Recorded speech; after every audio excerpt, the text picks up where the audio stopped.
एक बार की बात है, हरिपुर नाम का एक गांव हुआ करता था।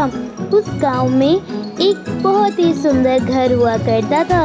उस घर में एक छोटा सा परिवार रहता था। उस परिवार में पति पत्नी और उनकी 2 जुड़वा बेटियां रहा करती थी। पति का नाम आशुतोष, पत्नी का नाम गौरी और दोनों बेटियों का नाम सीता और गीता था। सुनो गौरी, आज मैं जब दुकान जाऊंगा तो मुझे दुकान से आने में जरा देरी हो जाएगी, इसलिए मेरा इंतजार मत करना और मैं बाहर से तुम लोगों के लिए बढ़िया सा खाना लेता आऊंगा, ठीक है? ठीक है, मैं आज खाना नहीं बनाऊंगी और सीता गीता के लिए पेंसिल और उनके बुक्स लेते आइएगा। खत्म हो गई हैं उनकी पेंसिल्स। आशुतोष की एक कपड़े की दुकान होती है जो काफी बड़ी थी। गुड मॉर्निंग बॉस, तो कैसे हैं? गुड मॉर्निंग छोड़ो विकास, वैसे तुमने आज कोई बोहनी वगैरह की है या फिर नहीं, या फिर सिर्फ ऐसे ही बैठे रहे हो? एक भी सामान बिका है आज हमारा? वो अभी तक कोई कस्टमर आया ही नहीं कि मैं उसे सामान बेच दूं। अभी तो सुबह ही हुई है, देखते हैं। आशुतोष कपड़े बेचने में बड़ा माहिर था।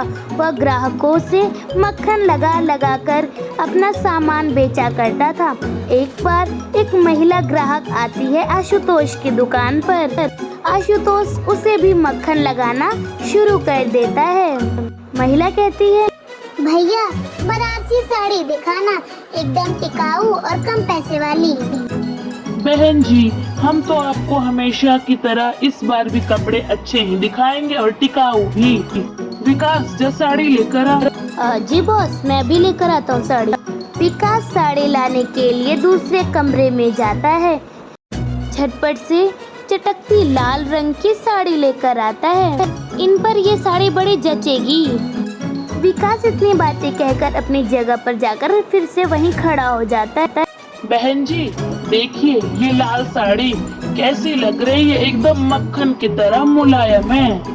हाँ, देखने से तो ठीक ठाक ही लग रहा है। वैसे दाम क्या है इस साड़ी का? ज्यादा महंगा तो नहीं है?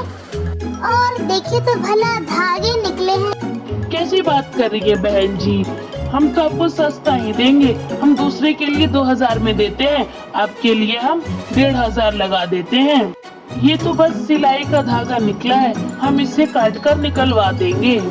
हाँ भैया, साड़ी तो बड़ी अच्छी है, अब इसे पैक कर दीजिए। और वैसे आपका कपड़े बेचने का स्टाइल बड़ा ही अच्छा है, जल्दी पैक कीजिए। महिला ग्राहक वह साड़ी लेकर वहाँ से जाने लगती है।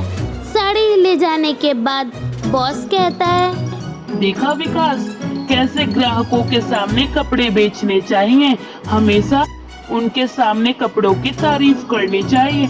अब चलो जल्दी, मेरे लिए और तुम अपने लिए एक एक कप चाय ले आना। जी बॉस, मुझे आपकी सारी बातें समझ आ गई। अभी चाय लेकर आता हूँ, अदरक वाली। और चाय के साथ ना बिस्किट भी ले आना, जो कल तुमने मंगवाई थी वही बिस्किट लाना, बड़ी अच्छी लगी थी खाने में चाय के साथ। ठीक है, अब जल्दी से जाओ। विकास चाय लेने के लिए दुकान से बाहर चला जाता है। एक तरफ अकेला आशुतोष कपड़े की दुकान में रहता है। उसे कुछ आवाजें सुनाई देने लगती है। वह ये सब सुनकर कहता है, अरे कुछ जलने की महक आ रही है, कहाँ से आ रही है? देखना चाहिए, वो भी इतनी जोरदार। आशुतोष देखता है कि 2 तार के बीच शॉर्ट सर्किट हो जाती है और उसी वजह बहुत ही जोरदार बदबू आ रही होती है। बदबू के साथ जो शॉर्ट सर्किट लगा था उसी के वजह से आशुतोष बेहोश हो जाता है और चारों तरफ आग लग जाती है। आग लग जाने की वजह से पूरे दुकान के सारे कपड़े जल जाते हैं और आशुतोष भी उस आग में पूरी तरह से झुलस जाता है। उसे आग की वजह से चक्कर आ जाता है और वह जमीन पर पड़ा रहता है। कुछ देर बाद वहाँ पर विकास आ जाता है। बॉस बॉस, क्या हुआ? ये आग, मुझे तुरंत हॉस्पिटल ले जाना होगा। विकास तुरंत आशुतोष को हॉस्पिटल में लेकर जाता है। हॉस्पिटल में आशुतोष की पत्नी आकर बहुत ही रो रही थी। ये आपको क्या हो गया? ये आप कुछ बोल क्यों नहीं रहे? ये सब कैसे हो गया? हमारी दुकान भी जल गए और उसमें आप भी जल गए। हमारा क्या होगा? उठिए, क्या हुआ आपको? भाभी जी, आप घबराइए नहीं। वो दुकान में शॉर्ट सर्किट की वजह से बॉस की तबीयत खराब होने की वजह से इन्हें चक्कर आ गया है। आप चिंता मत कीजिए, कुछ देर में डॉक्टर आकर बॉस का चेकअप कर लेंगे। कुछ देर बाद वहाँ पर डॉक्टर आ जाता है। डॉक्टर आकर गौरी से कहता है, I am so sorry madam, your husband is no more. आप जाकर इनका अंतिम संस्कार कीजिए और जो हॉस्पिटल का बिल आया है वो भी ज़रा जमा करवा दीजिए।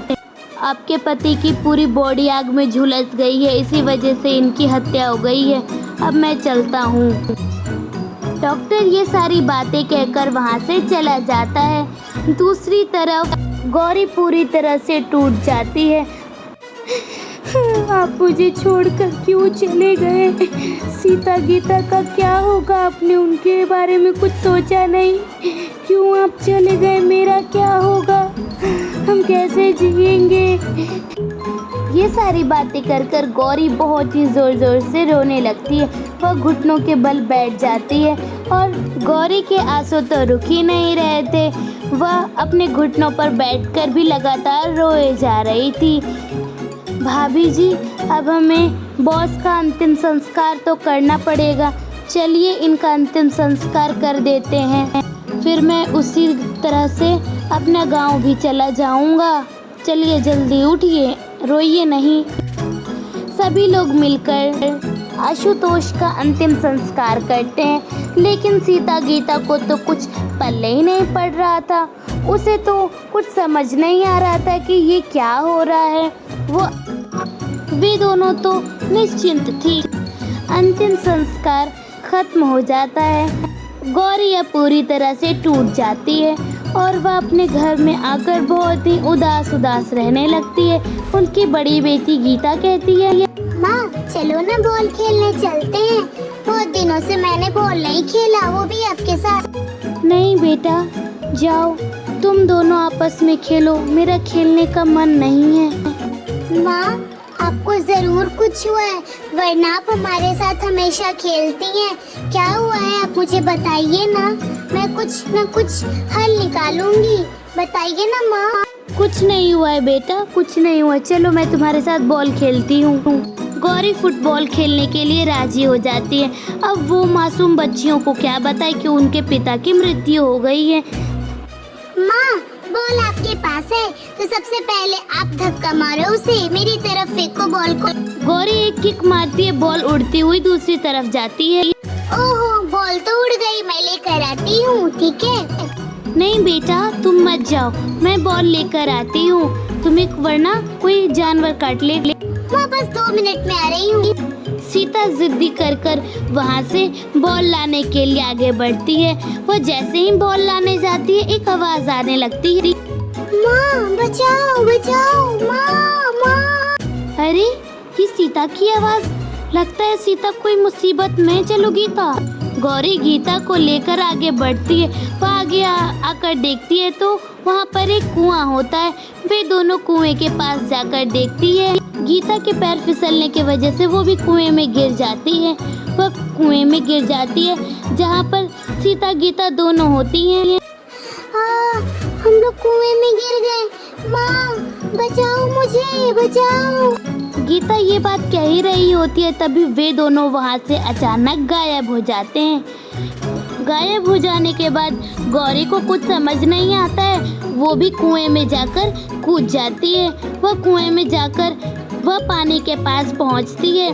उसे ऐसा महसूस होता है कि कोई उसे खींच रहा है और वह कुएं के नीचे चली जाती है, जहाँ पर उनकी दोनों बेटियाँ सही सलामत होती हैं। दोनों बेटियों को देखकर गौरी खुश हो जाती है क्योंकि उनकी बेटियां सही थी। माँ तुम आ गई, मुझे बहुत डर लग रहा था माँ। सीता गीता अपनी माँ के गले लगती हैं। गले लगने के बाद उन्हें चैन की सांस मिलती है। फिर गौरी उन्हें कहती है, अरे बच्चों कोई बात नहीं, मैं अब आ गई हूँ ना तुम लोग के साथ। वैसे कि इतना सारा खजाना पानी के अंदर क्या कर रहा है? मुझे तो कुछ समझ नहीं आ रहा है। मुझे एक थोड़ा सा खजाना लेने दो, हमारी ज़िंदगी में काम आएगा। वैसे भी हमारी दुकान तो जल गई है, लेकिन मुझे समझ नहीं आ रहा है ये कुएं के अंदर खजाना। वैसे छोड़ो। गौरी खजाना लेने के लिए बढ़ती है।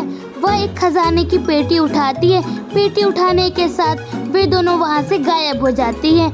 गायब होने के बाद वे तीनों अपने घर में पहुँचती हैं, क्योंकि वह कुआं जादुई था। माँ, अभी तो हम उस कुएं में थे। कुएं से डायरेक्ट अपने घर कैसे आ गए? मुझे तो कुछ समझ ही नहीं आ रहा है। मुझे बहुत डर लग रहा है माँ। बेटा, डरने की कोई बात नहीं है। जिस कुएं में हम तीनों गिरे थे वह कुआं एक जादुई कुआं था। इसी वजह से हम लोगों को कुछ नहीं हुआ है। इससे हम अब एक नई दुकान खोलेंगे और उस नई दुकान से मैं तुम दोनों को फिर से पढ़ा पाऊंगी। और इस कुएं के बारे में तुम दोनों किसी को नहीं बताना, ठीक है? तो दोस्तों, कैसी लगी आपको मेरी ये कहानी? कमेंट में ज़रूर बताएं एंड सब्सक्राइब। Bye bye.